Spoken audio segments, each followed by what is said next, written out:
সম্মানিত উপস্থিতি, কেমন আছেন আপনারা?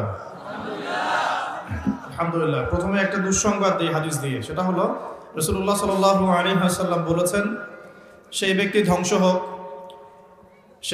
ধ্বংস হোক যে ব্যক্তির সামনে নবী মুহাম্মদ সাল্লাল্লাহু আলাইহি ওয়াসাল্লামের নাম উচ্চারিত হয়েছে কিন্তু সে নবীর নাম শুনেও দরুদ পড়ে নাই।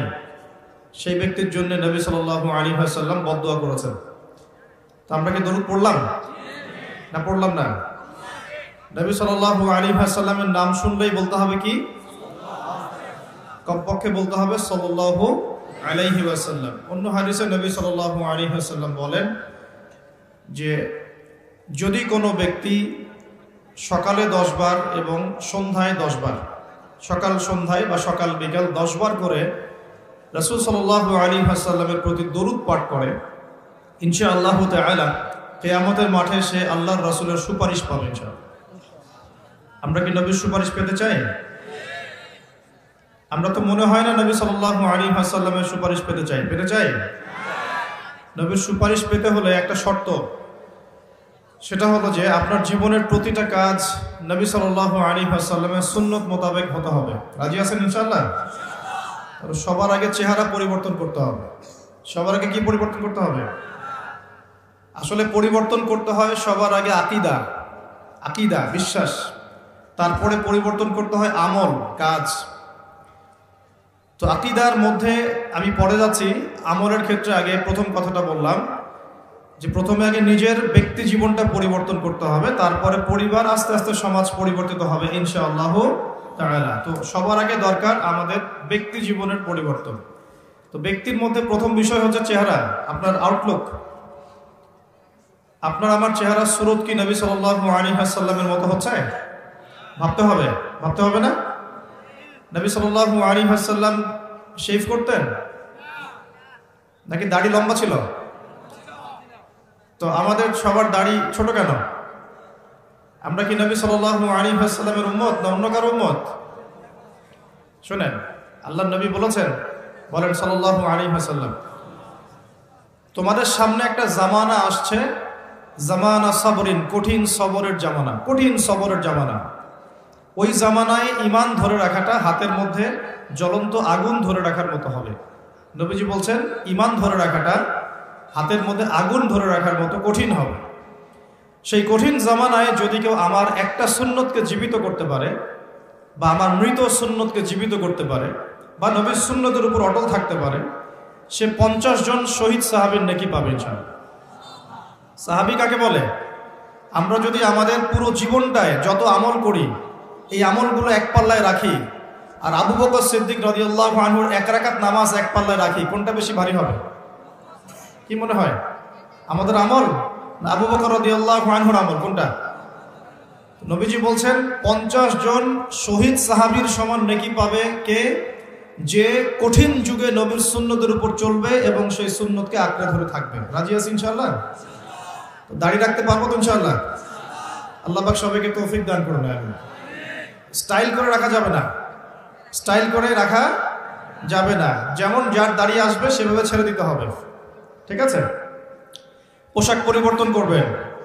আমাদের পোশাক নিয়ে যদিও জায়েজ না জায়েজ ব্যাপার আছে, তারপরেও আমরা সুন্নতে থাকার চেষ্টা করব। সুন্নত, ইসলামে দুটো বিষয় আছে, একটা সুন্নত, একটা জায়েজ। একটা বিষয় জায়েজ, হ্যাঁ আপনি টি শার্ট পরে নামাজ পড়তে পারবেন, জায়েজ। জিন্সের প্যান্ট পরে নামাজ পড়তে পারবেন, জায়েজ আছে। কিন্তু সুন্নাহ মাফিক হচ্ছে না কেন? কারণ পোশাকটা তাকওয়ার পোশাক হচ্ছে না। নবী সাল্লাল্লাহু আলাইহি ওয়াসাল্লাম ঢিলেঢালা পোশাক পছন্দ করতেন, যেই পোশাক পরলে গায়ের কাঠামো বাহির থেকে ধরা যেত না। তো তাকওয়ার পোশাক পরার চেষ্টা করব। আল্লাহ পাক সবাইকে তৌফিক দান করুন, বলি আমিন। পোশাক পরিবর্তন করবেন, নিজের চেহারা পরিবর্তন করবেন। চুলের কাটিং, এখনকার যুব সমাজে চুলের কাটিং দেখা যায় মেসি আর নেইমার কাটিং। তো নবীজি বলেছেন যার চুল আছে সে যেন চুলের যত্ন নেয়, এটা হাদিস। যার চুল আছে সে যেন চুলের যত্ন নেয়, যার নাই সে তো হতভাগা, তার তো নাই। লক্ষ লক্ষ টাকা খরচ করলেও কি সেটা আবার ফিরে আসবে? সাধারণত আসে না। যার আছে সে যেন চুলের যত্ন নেয়। নবী সাল্লাল্লাহু আলাইহি ওয়াসাল্লাম চুল বড় রেখেছেন, কাঁধ পর্যন্ত রেখেছেন, কানের লতি পর্যন্ত রেখেছেন। তো এই বাবরি সুন্নত এটা কিন্তু নবীর সুন্নত, এটা বাধ্যতামূলক নয় কিন্তু নবীর সুন্নত। আর যদি কেটে ফেলতে চান তাহলে সামন পিছন সমান করে ফেলবেন। সামন পিছন কি সমান হবে, সামনে এতগুলো উঁচু করে রাখছেন, এদিকে ছিলে রাখছেন, এগুলো কিন্তু আসলে ইসলামিক কাট নয়। এগুলো নবী সাল্লাল্লাহু আলাইহি ওয়াসাল্লাম সাহাবীদের কিন্তু সুন্নত করে। কোনো সাহাবী মাথায় চুল রাখতেন না, সবসময় একদম শেভড, মাথায় কোনো চুল থাকতো না। কেন থাকতো না? কারণ তারা যুদ্ধ করতেন। কি করতেন? যুদ্ধ, জিহাদে থাকতেন। আর চুল একটা দুর্বল পয়েন্ট হয়ে যেত, চুল ধরে ফেললে কিন্তু মানুষকে কাবু করা সহজ হয়। এই কারণে যোদ্ধা কিছু সাহাবী ছিলেন, তারা কিন্তু চুল কামিয়ে ফেলতেন। এটা অন্য বিষয়। আমরা কি যুদ্ধ করছি এখন? তো কমপক্ষে নবীর মতো চুল রাখা যাবে তো ইনশাআল্লাহ, দাড়ি রাখা যাবে তো ইনশাআল্লাহ, পোশাক পরা যাবে তো ইনশাআল্লাহ। আল্লাহ পাক সবাইকে তৌফিক দান করুন, আমিন। যেন আইডেন্টিফাই করা যায় যে কে মুসলিম কে নন মুসলিম। এখন তো বাহির থেকে আইডেন্টিফাই করা যাচ্ছে না কে মুসলিম কে নন মুসলিম, বুঝতে পারছেন না? আচ্ছা, দাড়ির কথা এত গুরুত্ব কেন দিলাম? কারণ দাড়ি হচ্ছে একমাত্র ভিজিবল সুন্নত। ভিজিবল মানে দৃশ্যমান। দাড়ি হচ্ছে একমাত্র দৃশ্যমান সুন্নত যেটা নিয়ে আপনি কবরে যাবেন। কবরে যখন রেখে দেওয়া হবে, অন্য কোনো কিছু কিন্তু দেখা যাবে না যে আপনি কত ওয়াক্ত নামাজ পড়েছেন, কত টাকা দান করেছেন, হ্যাঁ, কতবার কোরআন খতম করেছেন, কোনো কিছু দৃশ্যমান থাকবে না। দৃশ্যমান থাকবে আপনার দাড়ির সুন্নত, আর দৃশ্যমান থাকবে আপনার কপালে সেজদার দাগ। আরেকটা দৃশ্যমান থাকবে আপনার পায়ে সেজদার দাগ। যখন আমরা নামাজে বসি পায়ের মধ্যে একটা দাগ হয় না? দাগ হয়। এই দাগ, কপালের দাগ, দাড়ি, এই তিনটা জিনিস মাত্র দেখা যাবে কবর দেওয়ার সময়। তাহলে এগুলো গুরুত্ব আছে না? নবীজি একটা হাদিসে বলেছেন যে দুটো তরল পদার্থ আছে, এই দুটো যার সৌভাগ্য নসিব হয়েছে ইনশাআল্লাহ সে জাহান্নামে যাবে না ইনশাআল্লাহ। আরেকটা হচ্ছে দুটো দাগ যার শরীরে আছে সেও ইনশাআল্লাহ তাআলা জাহান্নামে যাবে না। এক নাম্বার দুটো তরল কি? একটা হচ্ছে গায়ের রক্ত। যে ব্যক্তি আল্লাহ পাকের দ্বীনের জন্য রক্ত দিয়েছে, আল্লাহ পাকের দ্বীনের জন্য, দুনিয়ার জন্য না, আল্লাহর দ্বীন প্রতিষ্ঠার জন্য যে সংগ্রাম করেছে, রক্ত ঝরেছে, এই যে রক্তের ফোঁটা মাটিতে পড়ার আগেই তার সমস্ত গুনাহ মাফ করে দেওয়া। যেমন উহুদের যুদ্ধে সাহাবীরা যুদ্ধ করেছেন না, বদরের যুদ্ধে সাহাবীরা যুদ্ধ করেছেন না, তাদের রক্তের ফোঁটা মাটিতে পড়ার আগেই সমস্ত গুনাহ আল্লাহ মাফ করে দিয়েছে। আরেকটা তরল পদার্থ হচ্ছে অশ্রু, চোখের পানি। এই চোখের পানি যে ব্যক্তি আল্লাহকে স্মরণ করে গোপনে, নীরবে, নিভৃতে আল্লাহকে স্মরণ করে কান্নাকাটি করে চোখ দিয়ে পানি ঝরাতে পেরেছে, ইনশাআল্লাহ ওই চোখ জাহান্নামের আগুন দেখবে না। খুশি হন নাই? এখন যুব সমাজ কি আল্লাহর জন্য কাঁদে না গার্লফ্রেন্ডের জন্য কাঁদে? হ্যাঁ, গার্লফ্রেন্ডের জন্যই কাঁদে। এখন যুব সমাজ গার্লফ্রেন্ডের স্মরণে কাঁদে, আল্লাহর স্মরণে খুব কমই কাঁদে। আর সেই গার্লফ্রেন্ড তো আপনার সাথে কবরে যাবে নাকি? যাবে? শোনেন, আপনারা সবাই ইয়াং, একটা অভিজ্ঞতা শেয়ার করি। অভিজ্ঞতা, ফিলোসফি যেটাই বলেন, যে আমরা অল্প বয়সে শিখেছি, আল্লাহ শিখিয়েছেন আলহামদুলিল্লাহ। দুনিয়াটা হচ্ছে একটা অনিশ্চিত জায়গা। এক নম্বর কথা হচ্ছে দুনিয়া একটা কি?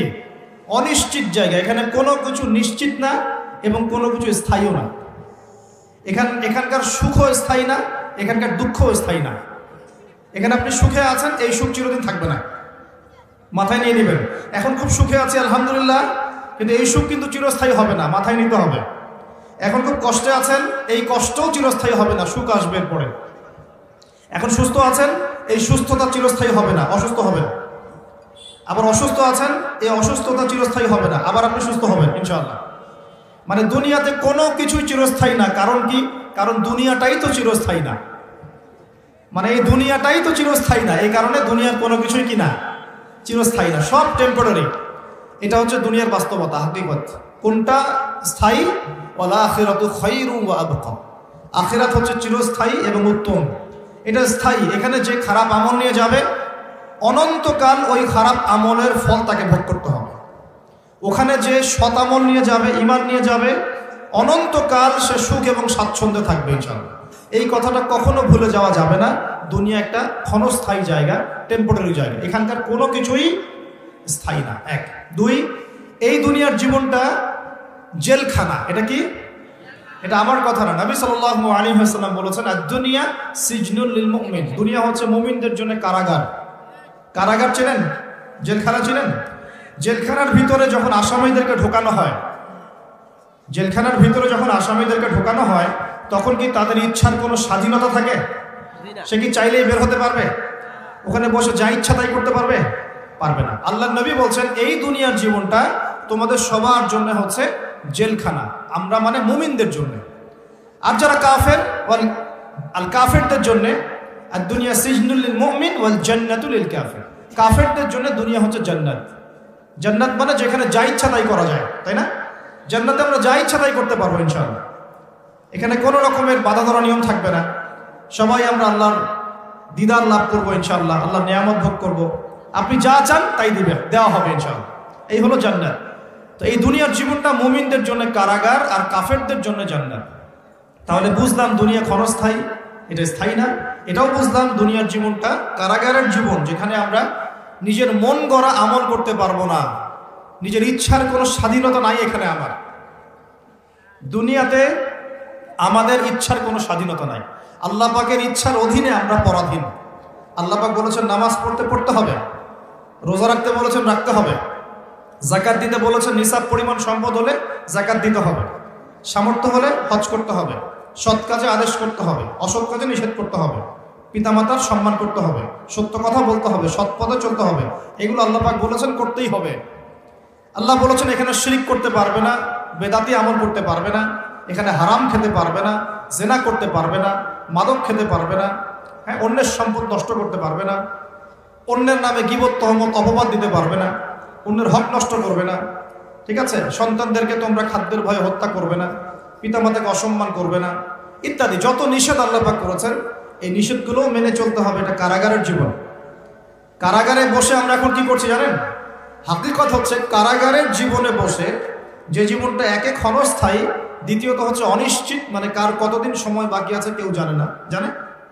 অনিশ্চয়তার দুনিয়ার জীবনে, কারাগারের দুনিয়ার জীবনে বসে আপনি পাবজি খেলছেন। এখন এই অনিশ্চিত কারাগারের জীবনে বসে আপনি মেয়ের সাথে এখন এই যে গার্লফ্রেন্ড বয়ফ্রেন্ড ফ্রি মিক্সিং অ্যাফেয়ারে লিপ্ত আছে। অনিশ্চয়তার জগৎ, ক্ষণস্থায়ী জগৎ, এবং কারাগারে বসে আপনি মন করা যা আমল তাই করছেন।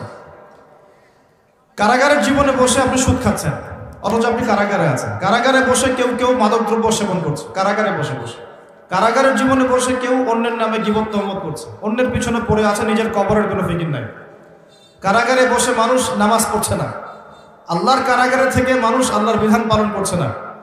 আল্লাহ পাকের কারাগারের মধ্যে থেকে মানুষ আল্লাহ দ্রোহিতা করছে, কেউ আল্লাহকে স্বীকারই করছে না। এমন হচ্ছে না? এটা দুনিয়া। আপনাদেরকে বোঝাতে চাই, বয়স আপনাদের কম যেহেতু, যে এই দুনিয়ার জীবনটা প্রথমত ক্ষণস্থায়ী, দ্বিতীয়ত অনিশ্চিত, তৃতীয়ত এই দুনিয়াটা হচ্ছে কারাগার। এটা কি? কারাগার। এখানে ইচ্ছার স্বাধীনতা নাই। চতুর্থত হচ্ছে এই দুনিয়ার একজন মালিক আছে। কে আছে? একজন মালিক আছে। এই মালিকের দাসত্ব করতে পারলে আপনি এই দুনিয়াতেও সুখী হবেন, পরকালেও সুখী হবেন ইনশাআল্লাহ। এখন এই দাসত্ব করার আগে ভালো করে মাথায় ইনস্টল করবেন যে ইহকাল পরকালে আল্লাহ রব্বুল আলামিন ছাড়া, ইহকাল এবং পরকালে আল্লাহ পাক ছাড়া সত্যিকার অর্থে আপনাকে কেউ ভালোবাসে না। এটা মাথায় নেবেন। সত্যিকার অর্থে। কেন? পিতামাতা কি আমাদেরকে ভালোবাসে না? বাসে কি না? বাসে। কিন্তু এই ভালোবাসা আল্লাহর ভালোবাসার মতো নয়, এটা অন্য বিষয়। এটা হচ্ছে সন্তানের প্রতি পিতামাতার মহব্বত, মাওয়াজ্জাতা, রহমা, দয়া, মমতা, অন্য জিনিস। আল্লাহ রাব্বুল আলামিন আপনাকে আমাকে যেভাবে ভালোবাসেন, এটা যদি আমরা আসলে ব্যাখ্যা করতে পারতাম তাহলে বুঝতে পারতেন। আসলে এটা ব্যাখ্যা করার মতো জ্ঞান আল্লাহ আমাদেরকে দেন নাই। যখন আমরা বীর্য ছিলাম, বীর্য বোঝেন? অবশ্যই বোঝেন। এই জেনারেশন তো পর্নোগ্রাফিতে আসক্ত, আর পর্নোগ্রাফিতে আসক্ত জেনারেশন গোপন পাপ বেশি করে বাথরুমের মধ্যে। হ্যাঁ, পর্নোগ্রাফিতে আসক্ত জেনারেশন গোপন পাপ বেশি করে টয়লেটে গিয়ে। এটা এই যুগ চলছে এখন। আর এটা নিয়ে আমি আলাদা লেকচার দিয়েছি, নীল দর্পণ, ওটা অনলাইনে আছে। এই জেনারেশনটাই পর্নোগ্রাফিতে আসক্ত, অনেকেই, বেশিরভাগই। এমন মানুষ খুব কম পাওয়া যাবে যার ফোনের মধ্যে এইসব পর্ন ভিডিও নাই, বা যে দেখেনি কোনোদিন। হয়তো একটা মানুষও খুঁজে পাওয়া যাবে কিনা সন্দেহ আছে যে কখনো এটা দেখে নাই। তো এর ফলশ্রুতিতে গোপন পাপ বেড়েছে। আমরা এক সময় বীর্য ছিলাম, কি ছিলাম? শুক্রাণু এবং ডিম্বাণু মিলিত হয়ে জাইগোট গঠিত হয়। জাইগট। ওই সময় আমাদের মধ্যে কোনো রূহ বা প্রাণ ছিল না। আল্লাহ পাক তখন আমাকে দেখেছেন, দেখেন নাই? আল্লাহ পাক তখন আপনাকে ভালোবেসেছেন, আপনার সাথে ছিলেন। আল্লাহ আপনাকে তখন মহব্বত করেছেন। আল্লাহ পাক তখনও আপনার খেয়াল রেখেছেন। আপনার প্রভু আল্লাহ পাক, আপনার রব আল্লাহ পাক তখনও আপনাকে দেখেছেন যখন আমরা জাইগোট ছিলাম। তারপর হচ্ছে আলাক। আলাক মানে জমাট বাঁধা রক্তপিণ্ড। মায়ের গর্ভে রক্তের পিণ্ড আকারে ছিলাম, কোনো হদিস ছিল না আমাদের। এই মহাবিশ্বে আমাদের কোনো অস্তিত্ব ছিল না, একটা মাংসের টুকরা ছিলাম, এতটুকু। আস্তে আস্তে এর মধ্যে হাড় এসেছে, হাড়। যখন 4 মাস 10 দিন বয়স হয়েছে, তখন আল্লাহ রাব্বুল আলামিন তার নিজ অনুগ্রহে আপনার আমার রূহটাকে পাঠিয়ে দিয়েছেন ফেরেশতার মাধ্যমে। সেই ফেরেশতা এসে মায়ের গর্ভে আত্মা বা রূহটাকে ফুঁকে দিয়েছে। এরপর বাচ্চাটা নড়াচড়া করা শুরু করেছে। তখন আপনি মায়ের গর্ভে ছিলেন, আমি মায়ের গর্ভে ছিলাম। আমরা আমাদের অস্তিত্ব জানতাম না। আল্লাহ পাক আমাদেরকে লালন পালন করেছে। তখনও আল্লাহ পাক আমাকে ভালোবেসেছেন। তখনও আল্লাহ আমার সাথে ছিলেন যখন আমার কোনো অস্তিত্ব ছিল না। এরপর আস্তে আস্তে আপনি বড় হয়েছেন। মায়ের গর্ভে আমরা কি করেছি আমরা জানি না, আমাদের মনে নাই। আমরা লাথি দিয়েছি, ছোটাছুটি করেছি, পানির মধ্যে ছিলাম, তখন খেতে পারতাম না। মা যা খেত তাই খেতাম। আমরা নিজেদের ভরণ পোষণ দেখাশোনা করার মতো স্বাবলম্বী ছিলাম না। তখন আল্লাহ পাক আপনাকে দেখেছেন, আল্লাহ আপনাকে দেখেছেন। এরপরে আপনি অনেক কষ্ট করে, আমরা অনেক কষ্ট করে মায়ের গর্ভ থেকে পৃথিবীতে এসেছি। আসার পরেই শয়তান আমাদের কলিজার মধ্যে খোঁচা দিয়েছিল। যখন খোঁচা দিয়েছিল তখন আমরা চিৎকার করে কান্না করে উঠেছিলাম। ঠিক তখনই আমাদের কানের মধ্যে আমাদের পিতারা আজান দিয়েছিল, আল্লাহু আকবার, আল্লাহু আকবার, আশহাদু আল্লা ইলাহা ইল্লাল্লাহ, আশহাদু আন্না মুহাম্মাদার রাসূলুল্লাহ, হাইয়া আলাস সালাহ, হাইয়া আলাল ফালাহ, আল্লাহু আকবার, আল্লাহু আকবার, লা ইলাহা ইল্লাল্লাহ। এটা দ্বিগুণ করে বলেছেন, ডাবল করে বলেছেন, আমি শর্ট করে বললাম। এই আজানের কেন আজান দিতে হয়েছে? কারণ শয়তান যখন কলবে খোঁচা দিয়েছে ঠিক তখনই আমরা চিৎকার করে কেঁদে উঠেছিলাম। এরপর আমাদের পিতারা আমাদের কানে আজান দিয়েছে। তখন আপনার আমার কোনো আসলে সেন্স ছিল না, এই ভালো মন্দ বোঝার কোনো জ্ঞান ছিল না। তখনও আল্লাহ আপনাকে দেখেছে, তখনও আল্লাহ আমাকে দেখেছে। আল্লাহকে চিনতে শেখেন, কে আল্লাহ পাক। আমি আসলে ব্যাখ্যা করতে পারছি না, আমি জানি পারবো না, আমি ফিল করতে পারছি কিন্তু বোঝাতে পারছি না যে আল্লাহ পাক তখন আপনার আমার সাথে ছিলেন। আর যখন মায়ের গর্ভে রূহটা এসেছিল তখন ফেরেশতা 4টা বিষয় লিখে দিয়েছে আমাদের জন্য। এই 4টা বিষয়ের বাইরে কিচ্ছু হবে না। ফেরেশতা লিখে দিয়েছে আল্লাহর হুকুমে। 1 নাম্বার, ওই বাচ্চা সৌভাগ্যবান হবে না দুর্ভাগ্যবান হবে, লেখা হয়ে গেছে। মানে জান্নাতে যাবে না জাহান্নামে যাবে, লেখা হয়ে গেছে। আল্লাহ পাক লিখে দিয়েছেন এই সন্তান বড় হয়ে কত বছর বাঁচবে, লেখা হয়ে গেছে। 3 নাম্বার লেখা হয়ে গেছে তার রিজিক কি কি হবে, সে কি কি রিজিক পাবে। 4 নাম্বার লেখা হয়ে গেছে যে সে এই দুনিয়াতে কি কি কাজ করবে, কি কি আমল করবে। এই 4টা বিষয় আল্লাহ পাক লিখে দিয়েছেন যখন আমাদের মায়ের গর্ভে আমরা 4 মাস 10 দিন বয়সে ছিলাম। 4 মাস 10 দিনের আগে বাচ্চা নড়াচড়া করে না, মেডিকেল সায়েন্স পড়ে দেখে। এরপরে যখন আমরা দুনিয়া এসেছি মা আমাদেরকে বুকের দুধ খাইয়েছে। যদিও বা এখনকার মায়েরা তো বুকের দুধ খাওয়াতে পারে না, অনেকেই বাচ্চাদেরকে বেবি সিটারের কাছে রেখে আসে, দেখেন না?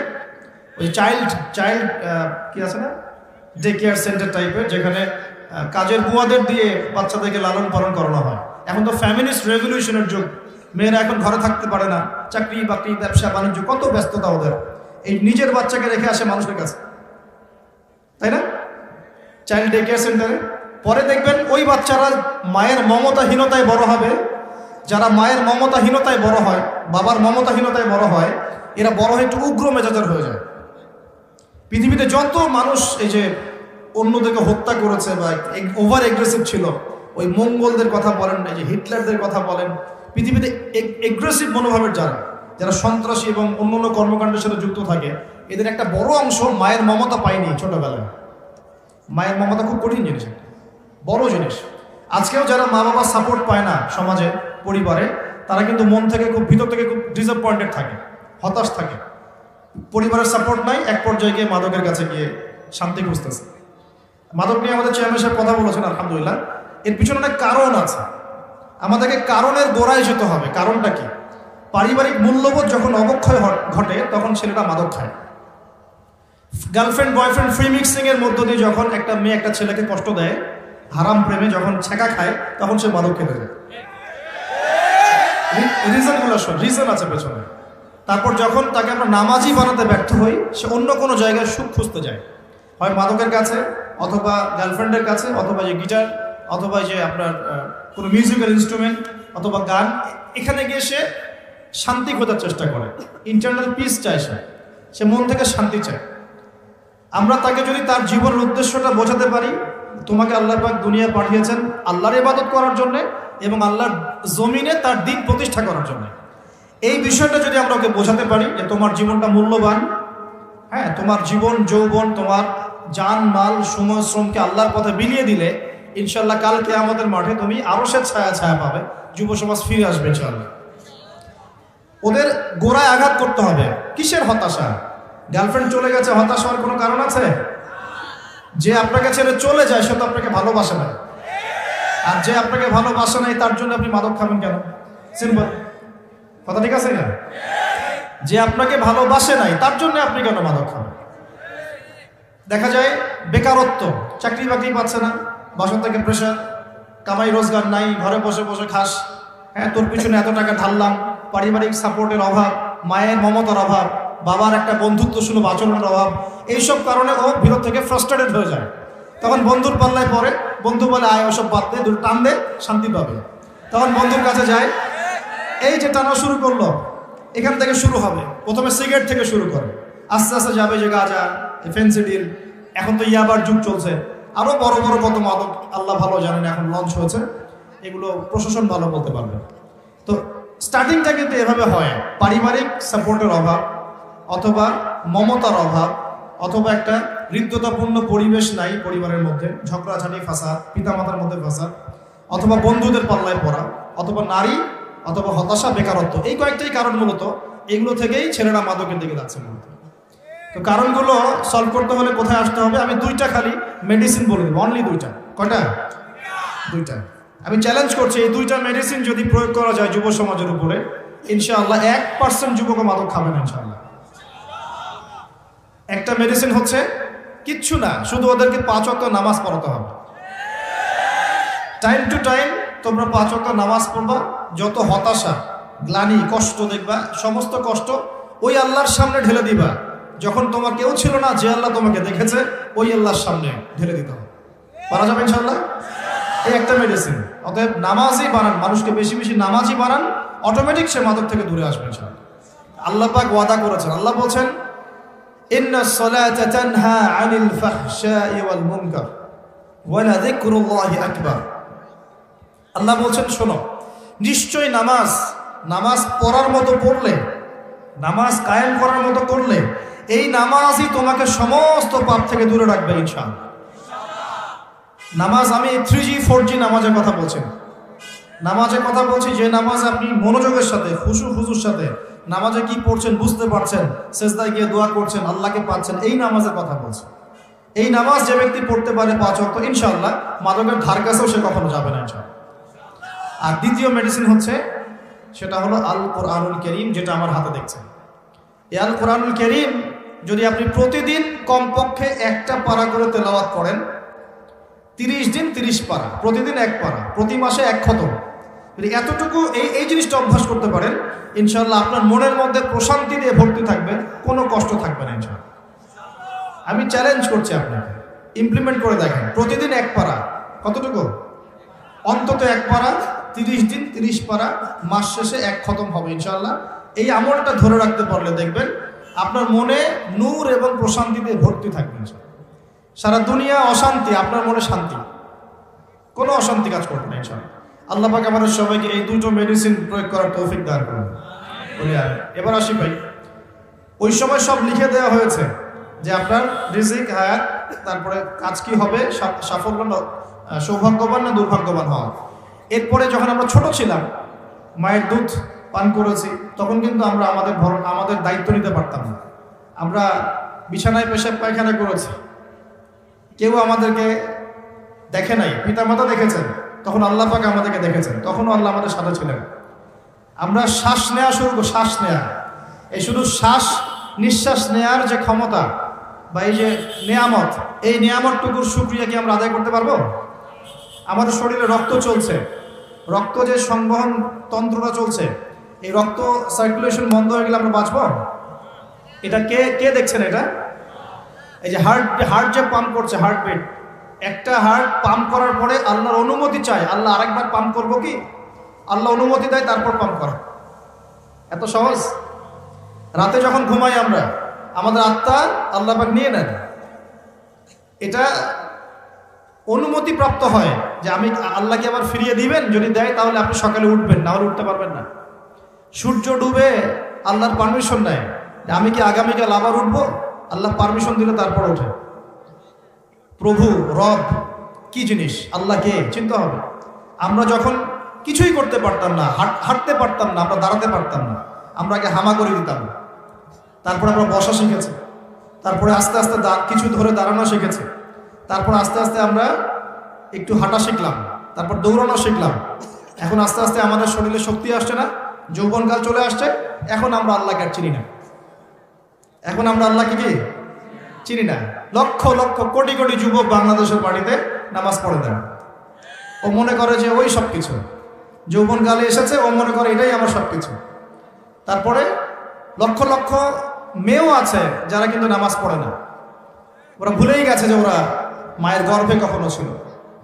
আমরা সবাই মায়ের গর্ভে অসহায় ছিলাম, আমরা ভুলে গেছি যে আল্লাহ পাক তখন আমাদের সাথে ছিলেন। এভাবে জীবনের প্রতিটা ধাপে ধাপে আল্লাহ পাক আমাদেরকে দেখেন, খাওয়ান, পড়ান, শ্বাস নেন, শ্বাস নেওয়ার তৌফিক দেন, ঘুম থেকে ওঠার তৌফিক দেন, আমাদেরকে হাঁটার তৌফিক দেন, হার্টবিট পাম্প করে, রক্ত চলাচল করে। হ্যাঁ, আমরা শ্বাস নেই, খাই, কত কি করি সারা জীবন, অথচ এই সমস্ত নিয়ামতগুলো কে দেন? সে আল্লাহকে যদি ভুলে যান তাহলে কোশ্চিনকালেও দুনিয়ায় সফল হতে পারবেন না, পরকালেও সফল হতে পারবেন না। আমরা তো কারো প্রতি অল্প একটু ইহসান করার পরে, মনে করেন একজন বন্ধুকে আপনি 4-5 বার টাকা পয়সা ধার দিয়েছেন, এখন সে যদি আপনার সাথে বিরুদ্ধাচরণ করে, আপনি মুখের উপর বলে বসেন তোর জন্য এত কিছু করলাম, তুই আজকে আমার জন্য এটা করলি। আরে সারা জীবন ধরে আল্লাহ আমাদের জন্য কত কি করে যান, প্রতি মুহূর্তে, প্রতি সেকেন্ডে। একটা আয়াত আছে সূরা আর-রহমানে, কুল্লা ইয়াউমিন হুয়া ফি শান, মানে আল্লাহ পাক সব সময় কন্টিনিউয়াসলি প্রতি মুহূর্তে এই মহাবিশ্ব পরিচালনার কাজে ব্যস্ত আছেন। মনে করেন এখানে যত মানুষ আমরা আছি, সবাই যদি আমার সাথে এখন একসাথে এট এ টাইম মোসাফা করতে আসেন, আমি বিরক্ত হব না? সবাই এসে হুমরি খাওয়া শুরু করে মোসাফা, সবাই আমাকে যদি একটা কথা একসাথে বলা শুরু করেন, আপনার একটা কথা, আপনার একটা, আপনার একটা, আপনার একটা, সবগুলো আমি শুনতে পারবো? 1 সেকেন্ডের মধ্যে সারা বিশ্বের কোটি কোটি মানুষ একই সময় আল্লাহর কাছে দোয়া করে, আল্লাহ সবার দোয়া শোনেন, এক মুহূর্তেই শোনেন। আমরা সবাই এখন বসে আল্লাহর কাছে চাচ্ছি সবার মনের। জান্নাতে যাওয়ার পরে, জান্নাতে যাওয়ার 100 কোটি বছর পর আমরা কি করব আল্লাহ এখনই সেটা জানেন, জানেন না? আবার জাহান্নামে যাওয়ার 100 কোটি বছর পর জাহান্নামীরা কোন শাস্তি ভোগ করবে আল্লাহ সেটাও জানে। তো এই মহান রবকে এখন মানুষ বিশ্বাস করে না, এখন নাস্তিকতার যুগ চলছে, আস্তাগফিরুল্লাহ। এখন কি প্রোটেস্ট্যান্ট ইসলামের যুগ চলছে, মানে কিছু অংশ ইসলামের পালন করে, কিছু অংশ পালন করে না। ইসলাম, কোরআন, হাদিস, পর্দা, এই বিষয়গুলোকে মানুষ এখন কটাক্ষ করা শুরু করছে, আক্রমণ করা শুরু করছে।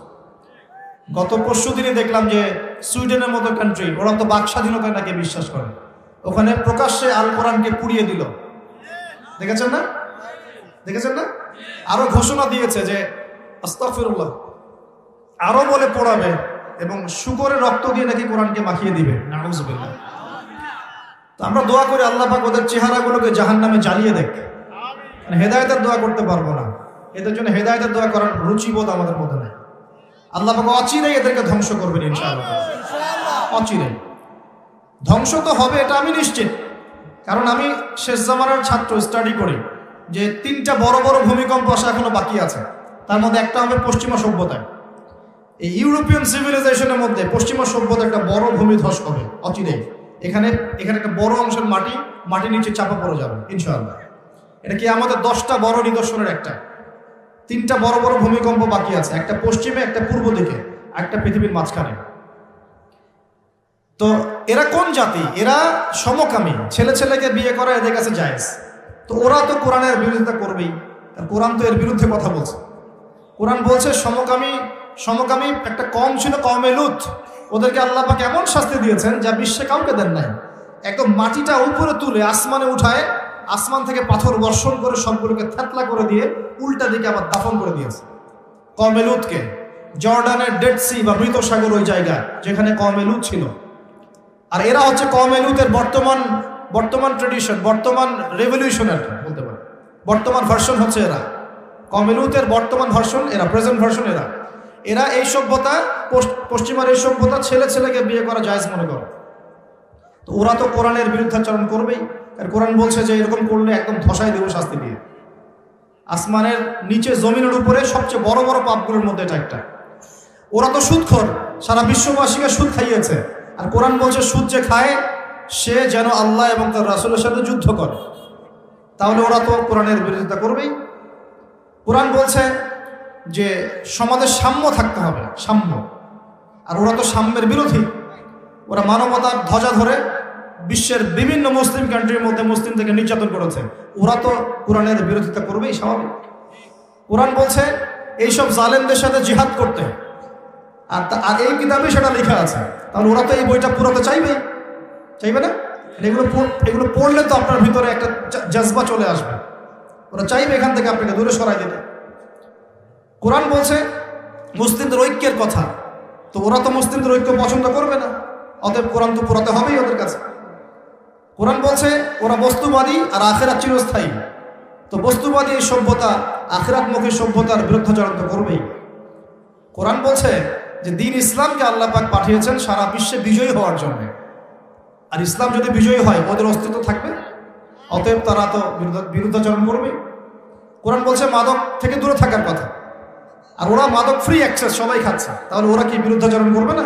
স্বাভাবিক। কোরআন বলছে যে জেনা থেকে দূরে থাকো না, জেনার কাছেও যেও না। আর ওদের সভ্যতা এমন সভ্যতা যেখানে বাবাও মেয়ের সাথে জেনা করে না। বিশ্বাস করছেন না কথা? বাবার হাতে ওরা মেয়েরা এই ইফটিজিং এর শিকার হয়, সেক্সুয়াল হ্যারাসমেন্টের শিকার হয়, এবং ভাই বোনের সাথে জেনা করে। কতগুলো প্রমাণ নেবেন? আমি একটা বইয়ের নাম বলে, লস্ট মডেস্ট একটা বই আছে, মুক্ত বাতাসের খোঁজে, পড়েন, সব দেখতে পাবেন ডিটেলস, প্রমাণস্বরূপ। এই সভ্যতা তো কোরআনের বিরুদ্ধাচরণ করবেই, কারণ কোরআন তো এখান থেকে আপনাকে দূরে সরাচ্ছে। ব্যভিচার, পরকিয়া কি ইসলামে জায়েজ? ওদের ওখানে একটা ফ্যাশন, ওরা কি বিরুদ্ধাচরণ করবে না? করবে। ওদের যতগুলো নোংরামি, অশ্লীলতা, ফাহেসা কাজ, আল্লাহ দ্রোহিতা, এই প্রত্যেকটা বিষয়ের বিরুদ্ধে কোরআন কথা বলছে বলেই কোরআনের বিপক্ষে ওদের এত জ্বালা। কিন্তু এই জ্বালা বেশি দিন স্থায়ী হবে না ইনশাআল্লাহ। কারণ আমরা জানি অচিরে এমন প্রজন্ম আল্লাহ পাক পাঠাবেন ইনশাআল্লাহ, যে এই প্রজন্মের প্রত্যেক সন্তান আল কোরআন পড়তে জানবে ইনশাআল্লাহ, কোরআনের অর্থ বুঝবে ইনশাআল্লাহ, কোরআনের আদেশ মানবে, নিষেধ বর্জন করবে ইনশাআল্লাহ, কোরআনের দাওয়াত মানুষের কাছে পৌঁছাবে এবং আল্লাহর এই পুরো জমিনে কোরআনের বিধান প্রতিষ্ঠা করবে ইনশাআল্লাহ। এমন প্রজন্ম অচিরেই আসবে। আমি আপনাদেরকে বলে দিয়ে যাচ্ছি যে নবী ঈসা আলাইহিস সালামের হাতে 40 বছর এই পুরো বিশ্বে এই ন্যায় এবং ইনসাফের শাসন না হওয়া পর্যন্ত কিয়ামত আল্লাহ পাক দিবেন না ইনশাআল্লাহ। এটা হাদিসে লিখিত হয়ে গেছে। তিনি আসবেন, তার আগে ইমামুল মাহদী আসবেন, তিনি দাজ্জালকে হত্যা করবেন এবং দাজ্জালকে ফলো করবে, কিন্তু এরাই দাজ্জালকে ফলো করবে। তবে পাথর বা গাছের পিছনেও যদি দাজ্জালের বাহিনী গিয়ে লুকায়, ওই পাথর আর গাছও কথা বলা শুরু করবে। তারা বলবে, ইয়া মুসলিম ইন্না ওয়ারা আল ইয়াহুদ তাআল ফাকতুলহু, হে মুসলিম, আমার পিছনে একজন ইহুদি আছে, আসো একে হত্যা করে যাও। পাথর এবং গাছ কথা বলবে। বিশ্বাস করছেন তো? এই সময় সামনে অপেক্ষা করছে। বিশ্বে এখন যা দেখছেন তার কিছুই থাকবে না। নতুন একটা বিশ্ব পৃথিবী দেখবে, এমন বিশ্ব যেখানে না আছে কোনো জুলুম, না আছে কোনো অন্যায়, না কোনো পাপাচার, না কোনো জেনা, না কোনো এই যে আল্লাহ দ্রোহিতা, না কোনো কুফর, না কোনো শিরক। ইনশাআল্লাহ এমন একটা বিশ্ব অচিরে আমাদের সামনে আসছে ইনশাআল্লাহ। তবে আমাদের কিছু কাজ আছে, ওই কাজ বলতে গিয়ে দিকে এসেছে। প্রথমে আল্লাহকে চিনতে হবে। কি করতে হবে? আল্লাহকে চিনতে হবে। আল্লাহ রাব্বুল আলামিন আমাদের রব, এটা চিনতে হবে। যখন আমাদের কেউ ছিল না, কে ছিল? আল্লাহ। এখন আপনি বড় হয়েছেন, আল্লাহকে ভুলে যাচ্ছেন, আস্তে আস্তে কিন্তু আপনি আবার দুর্বল হবেন। যেমন মায়ের গর্ভে যেমন দুর্বল ছিলেন জন্মের পর, আবার কিন্তু আস্তে আস্তে এমন দুর্বল হবেন। এই যে এখন যৌবনকাল চলছে, খুব দ্রুত দেখবেন যৌবন পাস হয়ে যাচ্ছে। আর এখন কিন্তু সময় অনেক দ্রুত যাচ্ছে, কারণ এটা কিয়ামতের একটা সাইন, যে সময় কিন্তু টাইম দ্রুত যাওয়া শুরু করবে। এমনকি একটা বছর একটা মাসের মতো চলে যাবে, একটা মাস একটা সপ্তাহের মতো চলে যাবে, একটা সপ্তাহ একটা দিনের মতো চলে যাবে। এরকম মনে হচ্ছে না এখন? আস্তে আস্তে এমন হচ্ছে। এটার মানে হচ্ছে সময় থেকে বরকতটা উঠে যাচ্ছে। সময় থেকে কি উঠছে? টাইম কিন্তু ঠিকই আছে, মানে 24 ঘন্টা 24 ঘন্টায়, কিন্তু একটু দ্রুত পাস হচ্ছে, মানে আপনার বরকতটা কমে যাচ্ছে। নবী সাল্লাল্লাহু আলাইহি ওয়াসাল্লাম একদিনে যত কাজ করতে পারতেন, আমরা এক মাসে অত কাজ করতে পারি না। ভালো করে খেয়াল করে দেখেন, আল্লাহ নবীজি একদিনে যত কাজ করতেন সকাল থেকে রাত পর্যন্ত, আমরা মনে হয় এক সপ্তাহ এক মাসেও করতে পারি না। তো প্রিয় ভাইয়েরা, সময় দ্রুত পাস করছে, যৌবন চলে যাবে। যৌবন সম্পর্কে আপনাকে দুই একটা হাদিস বলে আমি এদিকে আস্তে আস্তে ফিনিশিংয়ের দিকে যাব। আল্লাহর নবী বলেছেন 7 শ্রেণীর মানুষকে আল্লাহ পাক আরশের ছায়া দিবেন, যেদিন ওই ছায়া ছাড়া অন্য কোনো ছায়া থাকবে না। তার মধ্যে দ্বিতীয় শ্রেণী হচ্ছে, আচ্ছা প্রথমটা হচ্ছে ন্যায়পরায়ণ শাসক। শাসন ক্ষমতা পাওয়া কোনো দোষের কিছু নয়, ন্যায় বিচার করলে আরশের ছায়া পাবে ইনশাআল্লাহ।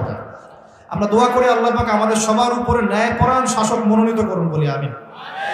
এরপরে দ্বিতীয় শ্রেণী হচ্ছে সেই যুবক যে তার যৌবন কালটাকে আল্লাহর পথে বিলিয়ে দিয়েছে। এই সুযোগ এখন আপনাদের সবার সামনে আছে। এখন আপনি কোন পথে যাবেন, decision is yours, choice is yours, আপনার চয়েস। আপনি কি শয়তানের পথে যাবেন, নাকি একটা মেয়ের পিছনে সময় নষ্ট করবেন, নাকি হতাশার আর মাদকের পিছনে সময় নষ্ট করবেন, না আল্লাহর দ্বীনের জন্য কিছু করবেন? আল্লাহর দ্বীনের জন্য করতে হলে কিছু বৈশিষ্ট্যের দরকার আছে, যোগ্যতার দরকার আছে। এমনি এমনি কি অ্যাচিভ করা যায় কোনো কিছু? দুনিয়ার একটা চাকরি কি এমনি অ্যাচিভ করা যায়? পড়তে হয়, মেসে থাকতে হয়, স্টাডি করতে হয়, অ্যাসাইনমেন্ট জমা দিতে হয়, পরীক্ষা দিতে হয়। এভাবে 10-15 বছর পড়ার পর একটা সার্টিফিকেট অর্জন করে আপনি চাকরি নিচ্ছেন, তাই নয় কি? একটা চাকরি নিচ্ছেন, বিশেষ ক্যাডার হচ্ছেন, বড় বড় জায়গায় যাচ্ছেন। তাহলে দিনের জন্য কাজ করার জন্য বা আল্লাহর দিনকে প্রতিষ্ঠা করার জন্য যোগ্যতার দরকার আছে না? প্রথম যোগ্যতা হচ্ছে জ্ঞান অর্জন করা। কি করা? কোরআন এবং সুন্নাহর বেসিক জ্ঞান আপনাদের সবাইকে অর্জন করতে হবে। রাজি আছেন তো ইনশাআল্লাহ? সর্বপ্রথম কোরআন তেলাওয়াত করা শিখতে হবে। কি করতে হবে? কোরআন তেলাওয়াত করা শিখতে হবে। আগামী রমজান আসার আগেই সবাই তেলাওয়াত করা শিখে নিব ইনশাআল্লাহ। রাজি আছি তো ইনশাআল্লাহ? 2 নাম্বার, কোরআনের ভাষা শিখতে হবে, আরবি ভাষা। তাহলে কোরআন আপনি বুঝতে পারবেন ইনশাআল্লাহ, পড়ে বুঝতে পারবেন আল্লাহ পাক কি বলছে। 3 নাম্বার, কোরআনের সাথে সাথে হাদিস পড়ার চেষ্টা করতে হবে। হাদিসের মধ্যে অথেন্টিক যে হাদিসগুলো আছে এগুলো চর্চা করবে। 4 নাম্বার, আলেম ওলামাদের সাথে সম্পর্ক রাখতে হবে। একা একা কোরআন হাদিস পড়তে গেলে কিন্তু আপনি অনেক সময় বিভ্রান্ত হতে পারেন। ওলামা কেরামের সাথে সম্পর্ক রাখলে আপনি কোরআন সুন্নাহর সঠিক মেসেজটা পাবেন ইনশাআল্লাহ। এখানে আবার কোন শ্রেণীর আলেম ওলামার সাথে সম্পর্ক রাখবেন? ওঠেন বসেন শিখা এরকম, ঢেলে দেই এরকম? কিরকম? কোন আলেম ওলামা? যে আলেম ওলামা সৎ কাজে আদেশ করে, অসৎ কাজে নিষেধ করে, যাদের ব্যক্তিত্ব গায়রত আছে, যাদের মধ্যে আত্মমর্যাদা বোধ আছে, যারা উম্মার ফিকির করে, উম্মার জন্য খেদমতে নিজের জীবন বিলিয়ে দিচ্ছে, এই শ্রেণীর ওলামা কেরামের সাথে থাকবেন ইনশাআল্লাহ। আর যারা ইসলামকে ঠাট্টা বিদ্রুপ হাসি ঠাট্টার পাত্র বানিয়েছে, এই টাইপের আলেমদের সাথে কোনো সম্পর্ক রাখার দরকার নেই। প্রকৃতপক্ষে এদেরকে আলেমও বলা হয় না, এটা আলেমের সংজ্ঞার মধ্যে পড়ে না। আলেমকে যে ব্যক্তির মধ্যে ইলম আছে এবং সে ইলম অনুযায়ী আমলও করে, আল্লাহর জমিনে আল্লাহর দিন প্রতিষ্ঠার চেষ্টা করে, আলেম। আলেম মানে কি? শুধু জানি আমল করি না, এটাকে আলেম বলা হয়? শুধু জানি আমল নাই, এটাকে আলেম বলা হয়? প্রিয় ভাইরা, সত্য মিথ্যা চিন্তা হবে। এই ট্রল নিয়ে, ফেসবুক ইউটিউব নিয়ে এত বেশি মত্ত হয়ে থাকবেন। কনস্ট্রাকটিভ পড়াশোনা করেন, অফলাইনে পড়াশোনা করেন, ওলামা কেরামের সাথে সম্পর্ক করেন, আগে জ্ঞান অর্জন, তারপর অন্য কিছু। জ্ঞান ছাড়া আপনি এই বিশ্বে ইসলামকে এগিয়ে নিতে পারবেন না। কারণ এখন জ্ঞান দিয়ে যুদ্ধ করা হচ্ছে। কি দিয়ে যুদ্ধ হচ্ছে এখন? একটা সময় ছিল আগে তরোয়াল দিয়ে যুদ্ধ হতো, মনে আছে? তারপরে যুদ্ধ হওয়া শুরু হচ্ছে ট্যাঙ্ক দিয়ে, কামান দিয়ে, গোলা বারুদ দিয়ে, মনে আছে? এখন পারমাণবিক যুদ্ধের যুগ না? পারমাণবিক অস্ত্র দিয়ে মানুষ যুদ্ধ করার জন্য মরিয়া হয়ে আছে, তাই না? আমরা আশঙ্কা করছি যে বিশ্বের সামনে হয়তো একটা পারমাণবিক যুদ্ধ হয়ে যেতে পারে। আল্লাহ ভালো জানেন, আল্লাহ ভালো জানেন, আপনারা জানেন না। তবে এখন সবচেয়ে শক্তি কোন জিনিসটা? সবচেয়ে বড় শক্তি হচ্ছে প্রযুক্তি। সবচেয়ে বড় শক্তি কি? প্রযুক্তি, তথ্য প্রযুক্তি। যার কাছে যত বেশি প্রযুক্তি এবং ডাটা আছে, সেই রাষ্ট্র তত বেশি শক্তিশালী। অতএব আমাদের সবাইকে জ্ঞান অর্জন করতে হবে। এবং কোন জ্ঞান? যেটা প্র্যাকটিক্যাল জ্ঞান। শুধু জ্ঞান বই পুস্তকে পড়ে রাখলাম, হ্যাঁ, যেটা প্র্যাকটিক্যাল কোনো ভিত্তি নাই, এটা কিন্তু আসলে প্রকৃত জ্ঞান নয়।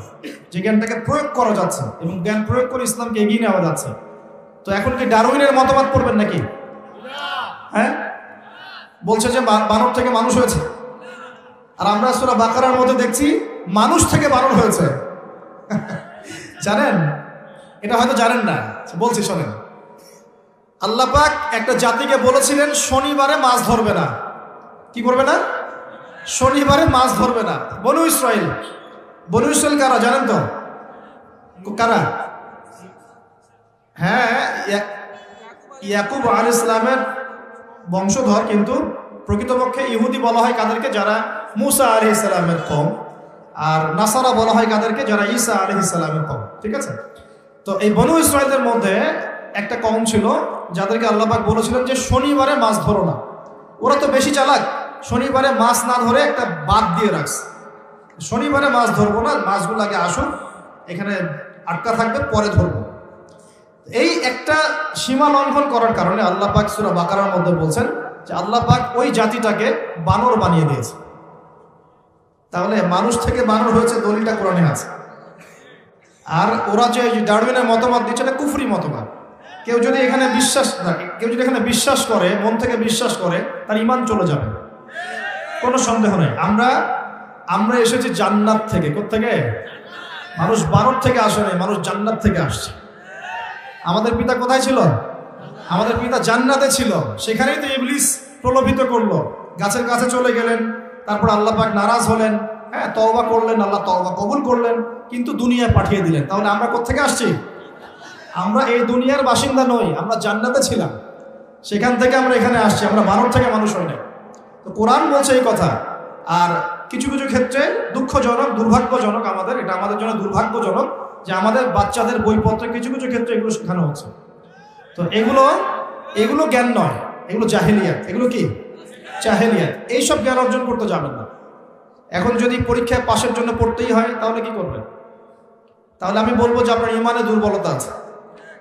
আমাদের উপরের লেভেল থেকে পদক্ষেপ গ্রহণ করতে হবে, অথবা সামাজিক সচেতনতা গড়ে তুলতে হবে। আর যদি কোনোভাবেই এই সব বইপত্র পরিবর্তন, সংশোধন না করে, তাহলে কি করবেন? নতুন নতুন শিক্ষা প্রতিষ্ঠান গড়ে তোলেন, মাদ্রাসায় পড়ান, সিলেবাসের মধ্যে সংশোধন নিয়ে আসেন। আমি তো একটা লেকচারে বলেছি যে 3 ঘন্টা লাগবে প্লে গ্রুপ থেকে নিয়ে ক্লাস 5 পর্যন্ত জেনারেল শিক্ষা, ইসলামিক শিক্ষা সমন্বয় করে আপনাকে 3 ঘন্টার মধ্যে দিয়ে দিব ইনশাআল্লাহ। আমার ছেলে ক্লাস 5-এ যেতে যেতেই 5 পারায় হাফেজ হবে। মিনিমাম সে 100টা হাদিস মুখস্থ করবে, আরবি ভাষা শিখবে ইনশাআল্লাহ, পাশাপাশি বাংলা, ইংরেজি, অঙ্ক এগুলো সবই শিখবে। 3 ঘন্টা লাগবে ইনশাআল্লাহ।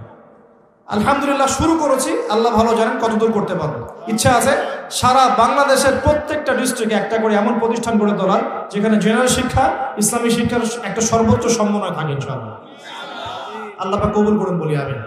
যাদের সামর্থ্য আছে এগিয়ে আসবেন, যাদের অর্থ সম্পদ আছে, জায়গা জমি আছে, তারা এগিয়ে আসবেন। আমি আপনাকে সর্বোচ্চ সিলেবাস দিয়ে সহযোগিতা করতে পারবো। আমি আপনাকে বইপত্র, ইংলিশ মিডিয়ামের বই, বাংলা মিডিয়ামের বই, অ্যারাবিক মিডিয়ামের বই, একটা ট্রাইলিঙ্গুয়াল কনস্ট্রাকটিভ সিলেবাস আমি আপনাকে করে দিতে পারবো। আপনি পড়াবেন ইনশাআল্লাহ। ভালো টিচার আপনি খুঁজে বের করবেন, আপনি তাদেরকে ভালো বেতন দেবেন, তাদের জন্য প্রতিষ্ঠান করবেন, থাকার জায়গা করবেন, এটা আপনাদের দায়িত্ব। কিন্তু বিশ্বাস করেন এটাই শিক্ষা। একমুখী যে শিক্ষা চলছে, এখানে অনেক দৈন্যতা আছে। আমরা কোনো ক্ষেত্রে আমরা মসজিদের ইমাম হয়েও বিশ্বের খবর রাখছি না। একজন ইমাম বিশ্ব অর্থনীতি, রাজনীতি সবকিছুর খবর রাখবে, কেন রাখবে না? কোনো ক্ষেত্রে আমরা ডক্টর, ইঞ্জিনিয়ার হচ্ছে ঠিকই, কিন্তু ইসলামের ওযু করার নিয়ম জানি না। এগুলো শিক্ষা হলো না। আমাকে ইসলামী শিক্ষার ভিত্তি অর্জন করে তারপর অন্য জায়গায় যেতে হবে ইনশাআল্লাহ। একজন পলিটিশিয়ান যদি সৎ হন, কোরআন সুন্নাহর জ্ঞান থাকে, তার দ্বারা আপনি সমাজে খেদমত পাবেন ইনশাআল্লাহ। একজন ডক্টর যদি সৎ হয়, কোরআন সুন্নাহর জ্ঞান থাকে, দেখবেন তাকে দেখেই রোগী ভালো হয়ে গেছে ইনশাআল্লাহ। প্রেসক্রিপশন করে দিয়ে বলবে যে ভাই নামাজটা 5 ওয়াক্ত পড়েন, হ্যাঁ, ওযু অবস্থা থাকেন, পরিষ্কার পরিচ্ছন্ন থাকেন, কোরআন তেলাওয়াত করেন। রোগীকে মহব্বতের সাথেই ভালো করা যায়। আর আমরা এখন প্রফেশনাল হয়ে গেছি। আসো না, টেস্ট করো, 10টা টেস্ট করো, রিপোর্ট নিয়ে আমার সামনে আসো। একটা রোগীর 1 মিনিট সময়, একটা রোগীকে দেখেন 1 মিনিট সময়।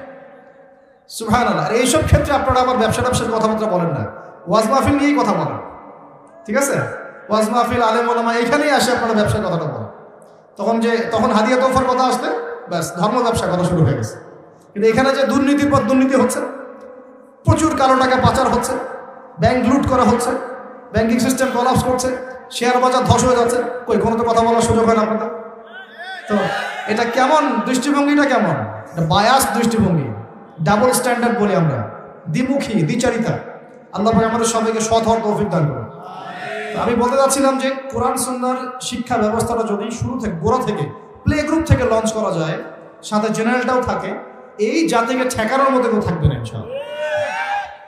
ইনশাআল্লাহ। দোয়া করি আল্লাহ পাক যেন একদিন না একদিন এমন কিছু মানুষকে নিয়ে আসেন আমাদের উপরে যারা এই কথাগুলো বুঝবেন এবং এই কথাগুলোর উপর আমল করে সমাজটাকে পরিবর্তন করবে ইনশাআল্লাহ।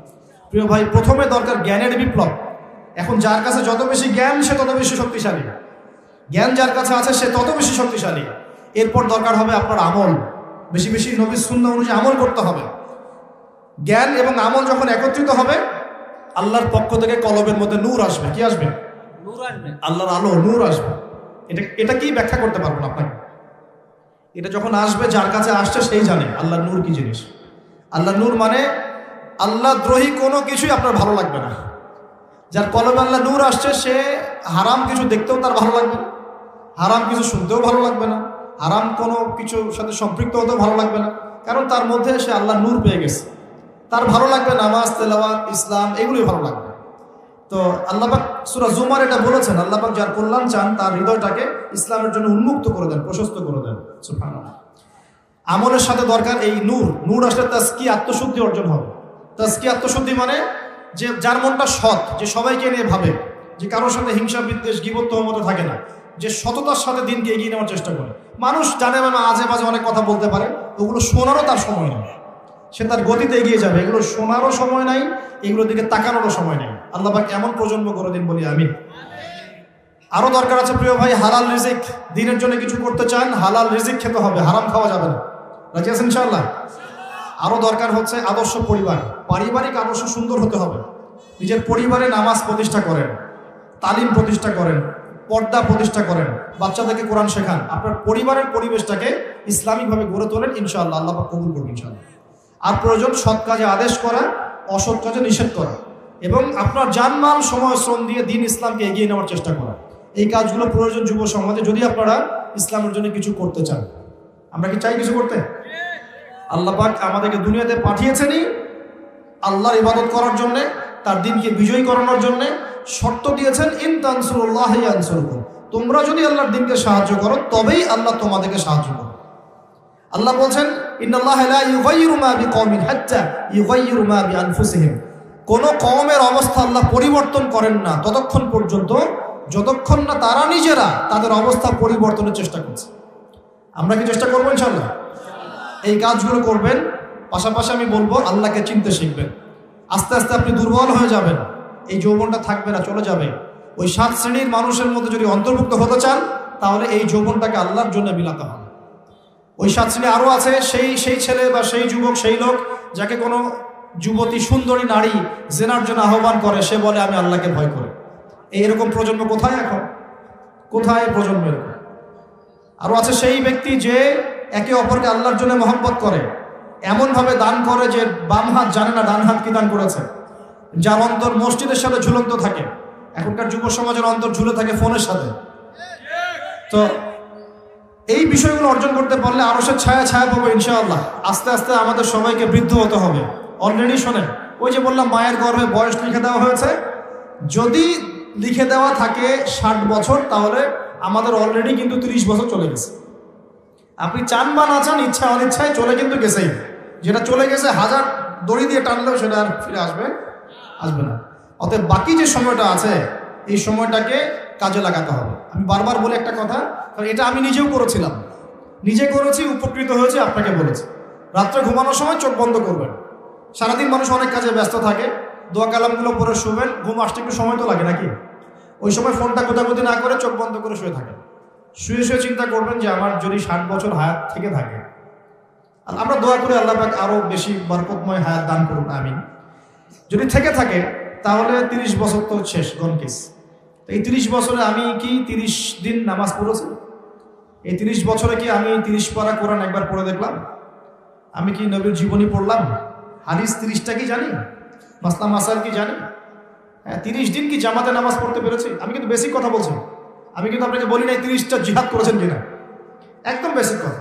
30 দিন কি আমি মানে নবী সাল্লাল্লাহু আলাইহি ওয়াসাল্লামের জীবনী, ইসলামের ইতিহাস, সিরাত, হাদিস, আকীদা এগুলো পড়াশোনা করতে পারলাম কিনা, আমল কতটুকু করতে পারলাম, 30টা রোজা রাখছি কিনা, জাকাত ফরজ হয়ে গেছে সেই কবে দিয়েছি কিনা, দান সদকা কতটুকু করেছি, নিজের আত্মসমালোচনা করবেন।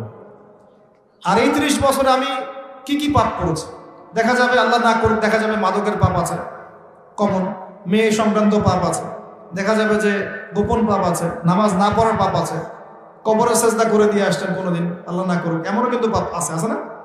বেদাতি আমল করেছেন অনেক, এগুলোর পাপ থাকতে পারে, হারাম খেয়েছেন থাকতে পারে, সুদ খেয়েছেন থাকতে পারে। এগুলো লিস্ট আপ করতে হবে। করার পরে আপনাকে ডিটারমাইন্ড হতে হবে যে না, ইনশাআল্লাহ পরের যে সময়টা বাকি আছে, ইনশাআল্লাহ এই সময়টাতে আমি আল্লাহর বিরুদ্ধাচরণ করবো না ইনশাআল্লাহ। এবার তওবা করে ফিরে এসে ওযু করবেন, জায়নামাজ বিছিয়ে নামাজের একটা পরিবেশ করবেন। শোনেন, এটা কথা বলে দেই, আমরা মসজিদে যাই সবচেয়ে খারাপ কাপড়টা পরে, বাসার মধ্যে সব জায়গা আছে টাইলস ফিটিং, মাশাআল্লাহ, নামাজের কোনো জায়গা নাই। অথচ একজন হিন্দু ভাইয়ের বাসায় গিয়ে দেখেন পূজা করার জন্য আলাদা জায়গা আছে, আছে না? মুসলিমদের বাসায় ঢুকলে নামাজের স্বতন্ত্র কোনো ঘর নাই, কোনো সিস্টেম নাই। নামাজের একটা ঘর থাকবে আলাদা, একটা জায়গা থাকবে আলাদা। এই জায়গাটা সুগন্ধি দিয়ে ভরে রাখবেন, এই জায়গাটাতে জায়নামাজ পরিষ্কার পরিচ্ছন্ন থাকবে, আতর খুশবু থাকবে, ভালো কাপড় থাকবে, একটা পরিবেশ দরকার আছে। একটা প্রতিটা কাজের কি আছে, একটা পরিবেশ আছে। এখানে আপনি নামাজে দাঁড়াবেন, চোখের পানি ছেড়ে দিয়ে আল্লাহর কাছে দোয়া করবেন, আল্লাহ বিগত জীবনে যে পাপগুলো আমি করেছি এর জন্য আমি তোমার কাছে তওবা করছি। শুধু বলবেন এতটুকু, আস্তাগফিরুল্লাহাল্লাযী লা ইলাহা ইল্লা হুয়াল হাইয়ুল কাইয়্যুম ওয়া আতুবু ইলাইহি বলতে থাকবেন। অথবা আরবি জানেন না, বাংলা দিয়ে বলবেন যে আল্লাহ আমি এই পাপ করেছি, আমাকে মাফ করে দাও, এবং আমি আগামী জীবনে ইনশাআল্লাহ তোমার দিনের জ্ঞান অর্জন করে, আমল করে, আকীদা আমলের সংস্কার করে তোমার এই দিনের দাওয়াত মানুষের দুয়ারে দুয়ারে পৌঁছে দেবো ইনশাআল্লাহ, আল্লাহ তোমাকে কবুল করো। এভাবে দোয়া করে নিজেকে তৈরি করতে হবে। এই দোয়া একদিন করেই সারা এমন নয়, প্রতিদিন এই দোয়া করতে থাকতে হবে, এবং এই দোয়া বাস্তবায়ন করার জন্য মেহনত করতে হবে। খালি দোয়া করে গেলাম, কোনো কাজ নাই, এই দোয়া কি কবুল হবে? আল্লাহর নবী কি শুধু দোয়া করেছিলেন না, বদরে যুদ্ধ করেছিলেন? যুদ্ধের মাঠে গিয়ে যুদ্ধ করেছেন, এবার দোয়াও করেছেন, তারপর ফলাফল দেখেন নাকি? যুদ্ধের মাঠে গিয়েছেন, সাহাবীদেরকে প্রশিক্ষিত করেছেন, আরো কত কি, অস্ত্রশস্ত্রের ব্যবস্থা করেছেন, খবর নিয়েছেন ওদের কত সৈন্য, আমরা কোথায় দাঁড়াবো, কোন দিকে দাঁড়ালে ভালো হয়, বদরের কূপটাকে আগে দখল করে নিয়েছেন, সব ট্যাকটিক অ্যাপ্লাই করেছেন। তারপরে দোয়া, আল্লাহ এই যে মানুষগুলো আজকে তোমার সামনে আছে, এরা যদি আজকে না থাকে ইসলাম মিটে যাবে, আল্লাহ আজকে তুমি আমাদেরকে সাহায্য করো। তখন আল্লাহ পাক আসমান থেকে ফেরেশতা পাঠিয়েছেন। এই হলো আমাদের কাজ, দোয়াও চলবে ইনশাআল্লাহ, এর পাশাপাশি প্রচেষ্টাও চলবে। এগুলো যদি সব একত্রিত হয় ইনশাআল্লাহ তাআলা, সেই দিন বেশি দূর নয় ইনশাআল্লাহ, যেদিন শুধু বাংলার জমিনে না, ইনশাআল্লাহ সারা বিশ্বব্যাপী দিন ইসলামের প্রচার প্রসার ব্যাপক হবে, প্রতিষ্ঠাও লাভ করবে ইনশাআল্লাহ তাআলা। সমস্ত জালেমের শেকড় আল্লাহ পাক উপরে ফেলবেন ইনশাআল্লাহ তাআলা। আল্লাহ পাক আমাদের সবাইকে আল্লাহকে চেনার তৌফিক দান করুন, বলে আমিন। আল্লাহ পাক আমাদের সবাইকে আল কোরআন তেলাওয়াত শেখার তৌফিক দান করুন। আল্লাহ পাক আমাদের সবাইকে যেন 5 ওয়াক্ত নামাজি বানিয়ে দেন। আল্লাহ রাব্বুল আলামিন আমাদের সবাইকে যেন দিন ইসলামের বেসিক জ্ঞান অর্জন করার তৌফিক দান করেন, বেশি বেশি আমল করার তৌফিক দান করেন।